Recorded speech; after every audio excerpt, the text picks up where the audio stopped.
Hi, Mr. Jones. My name's Rachel, one of the vet nurses. How are you today? I'm a bit upset by this vet bill, and now the vet's trying to tell me that my dog needs this expensive food.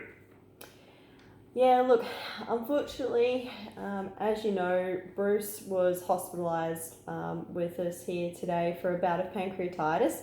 So I'm here to explain why Bruce needs to be onto a good quality low fat food.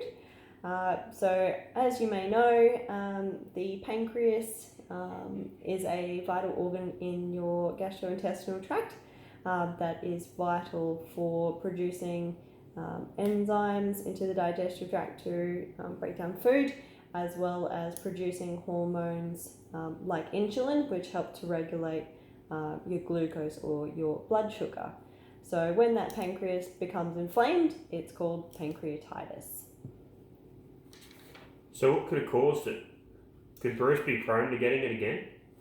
Yeah, so pancreatitis is triggered by fatty meals, fatty foods like bacon and some medications.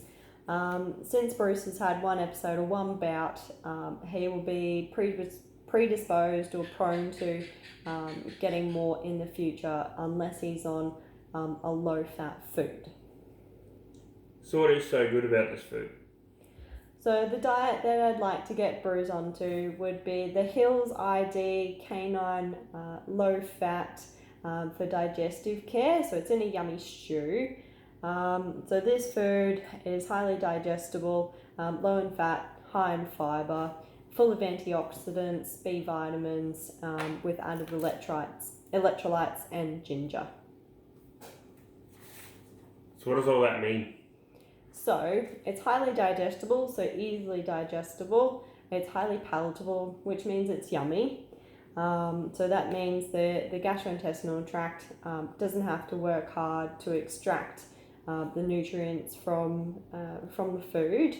So while he's healing and recovering from this bout of pancreatitis, so the low fat and the high fibre, so that high fibre gets broken down into shorter chain fatty acids, which are great for healing that gastrointestinal tract during his bout of pancreatitis, and he can be on it for long term, so the rest of his life as well. So the added electrolytes, B vitamins, antioxidants are great replenishers. So if he did have any vomiting or diarrhea, I know he hasn't, but great replenishers for those causes. Good for keeping a nice, healthy, strong immune system. Plus, the added ginger is great to help with that nausea, so keep his appetite up as well. Well, when you spell it out like that, I guess it's worth it. How much should I be feeding him? So I've worked out a daily energy requirement for Bruce from this little diagram of calculations that I've got here. So Bruce, if he was to be fed this diet, so we would work out to be about 730 kilocalories per day. We then times that by his resting energy requirement. So he's a neutered adult dog, so 1.6. So it works out to be just over 1168 kilocalories per day. So that's his total daily energy requirement.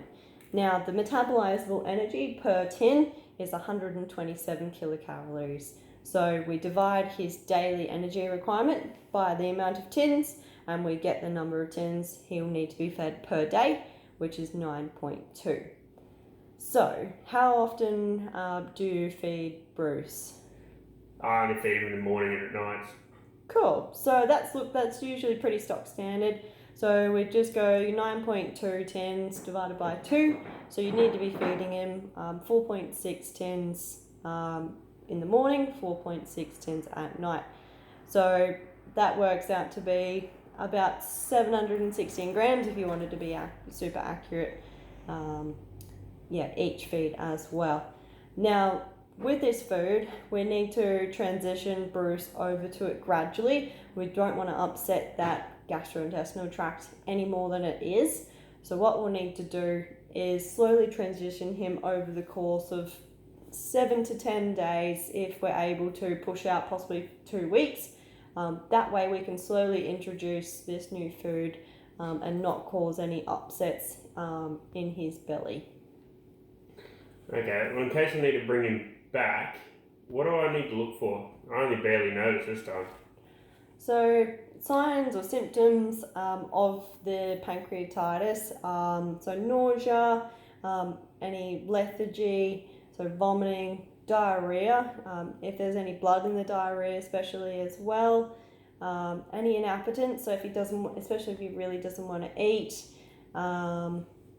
if he's favouring his belly, so if he's in the hunched over position, not really wanting to move, if he's a bit tender, so he won't let you touch his belly, are some signs of that as well.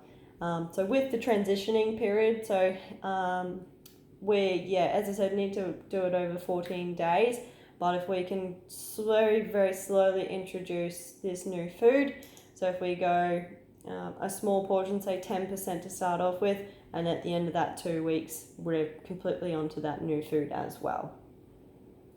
Okay, great. I guess I'll take some.